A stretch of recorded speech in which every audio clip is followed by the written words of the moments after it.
विजयनगरम साम्राज्य। Welcome to SK education. मेरा नाम है सुमित केएसपी। दोस्तों, अब तक हम समझ चुके हैं कि किस तरीके से दोस्तों जो तुलु वंश और दोस्तों उसके अंदर सालु वंश और दोस्तों आरविदु वंश के बारे में हम पूरा जानकारी ले चुके थे। उसके अंदर हमने समझ लिया तो दोस्तों को कौन कौन से शासक आए थे।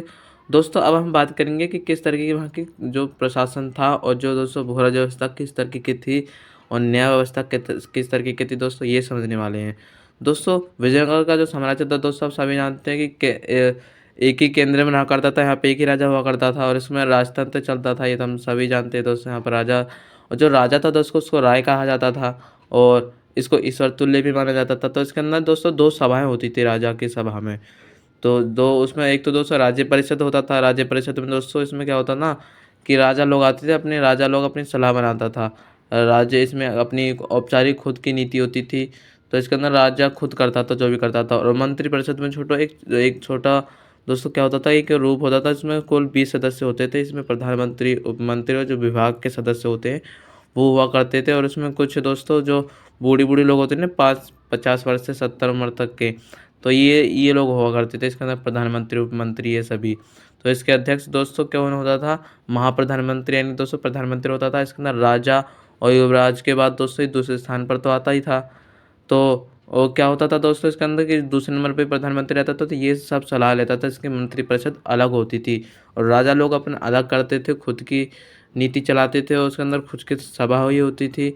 और फिर दोस्तों इसके अंदर आता है भूराज्य व्यवस्था के बारे में। भूराज्य व्यवस्था के बारे में तो दोस्तों इसमें तो दोस्तों विजयनगर साम्राज्य में दोस्तों जो राजकीय आई थी ना, तो उसका मुख्य मुख्य दोस्तों भूराजस्व ही था। जिससे भी भूराजस्व लेंगे तभी तो होगा। तो भूराजस्व को दोस्तों क्या कहा जाता था, उसके अंदर शिष्ट कहा जाता था।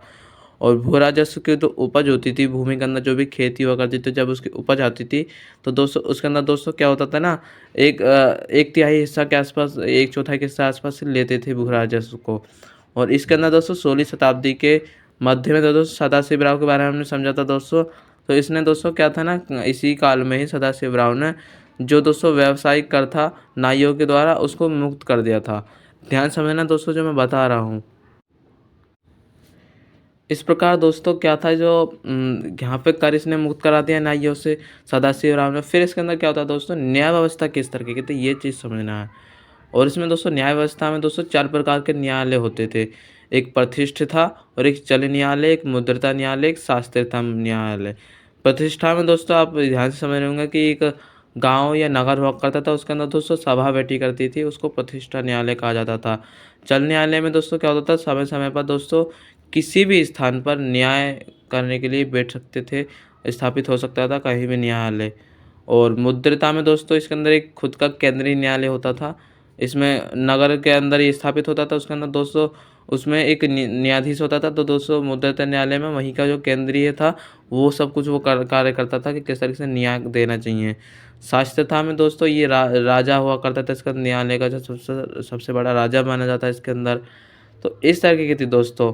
इसी के बीच ना दोस्तों एक थी दोस्तों न्यायाधिकार व्यवस्था। ये न्यायाधिकार व्यवस्था क्या थी दोस्तों, इस काल में दोस्तों जो सामंत हुआ करते थे ना, जो सैनिक हुआ करते थे, उन उन उनके जो वेतन थे दोस्तों, उनके द्वारा दोस्तों क्या होता था कि उनको एक भूखंड प्राप्त कर दिया जाता था, जिसे हम अमरम कहते हैं। ध्यान से समझना दोस्तों, ये इम्पोर्टेंट है हर किसी क्लास के लिए भी और हर चीज़ के कहीं भी एग्ज़ाम होता है उसके लिए भी।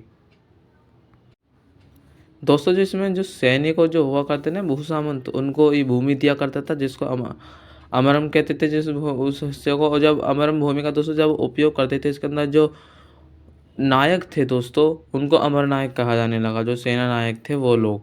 तो इस तरीके से दोस्तों वो क्या करते थे, इसके अंदर इनको 2 दायित्व दिए जाते थे। इस भूमि में दोस्तों आय किस तरीके से निकाली जाए और खजाने में जो जमा हो सके, सही तरह राज्य की व्यवस्था चल सके। इस भूमि के अंदर जितना भी दोस्तों होगा तो उसका इसी के द्वारा दोस्तों राजा की सहायता से दोस्तों एक सेना का निर्माण करना होता था। जिससे क्या होगा दोस्तों कि हर किसी को भूमि दी जाएगी, वहाँ पे वो वहाँ से जो सैनिक नायक अमर नायक है ना, ये भूमि प्राप्त कर लेंगे वहाँ से। और जो दोस्तों इसके अंदर जितनी भी उपज होगी ये सब, और जो भू राजस्व आएगा, किस तरीके से आय प्राप्त होगी, ये सब चीज़ के बारे में दोस्तों ये कर लिया जाता था इस तरीके से। और फिर इसके अंदर दोस्तों ये तो नायक दोस्तों स्वतंत्र होते थे। और इसमें दोस्तों फिर क्या होता है दोस्तों, जो कमज़ोर शासक के समय दोस्तों नायक ना अत्यधिक ज़्यादा अमीर होते थे, उनको नियंत्रण रखने के लिए दोस्तों अलग से एक नियुक्ति चलाई गई थी, महामंडलेश्वर। ज़्यादा ना वो ज़्यादा मतलब दोस्तों वो ज़्यादा मजबूत ना हो सके इसलिए। फिर इसके अंदर दोस्तों न्यायाधिकार व्यवस्था को दोस्तों इसको ना एकता प्रथा से भी आपको मिलता-जुलता लगता है दोस्तों, क्योंकि दोस्तों जब सल्तनत काल था उसके अंदर भी दोस्तों एकता प्रणाली थी। और एकता प्रणाली दोस्तों आप बताइए किसने लगाई थी दोस्तों? कमेंट बॉक्स सेक्शन में आप बताइए दोस्तों। फिर इसके अंदर दोस्तों एकता प्रणाली में दोस्तों अलग-अलग उनको भूमि दी जाती थी, वहाँ पे शासन करते थे। उस तरीके से दोस्तों ये चलता था। आयगार व्यवस्था में भी दोस्तों विजयनगर शासक थे। तो उसके अंदर दोस्तों आयनगर में दोस्तों क्या थी, प्रशासन की देखभाल के लिए यहाँ पे ये व्यवस्था चलाई गई थी आयगार। और इसके अंतर्गत क्या होता था दोस्तों कि जो गाँव हुआ करते थे, इसके अंदर एक स्वतंत्र एक एक प्रशासनिक शासन इकाई तो था ही ये गाँव। तो इसके अंदर दोस्तों क्या होता था कि इसके अंदर कुछ अधिकारी दिए जाते थे, इसके अंदर नियुक्त किए जाते थे 12 अधिकारी। इसको इसको दोस्तों क्या करते थे, इसकी देखभाल करते थे जो प्रशासनिक मामला है। और ये जो आयगार थे दोस्तों वंशानुगत होते थे।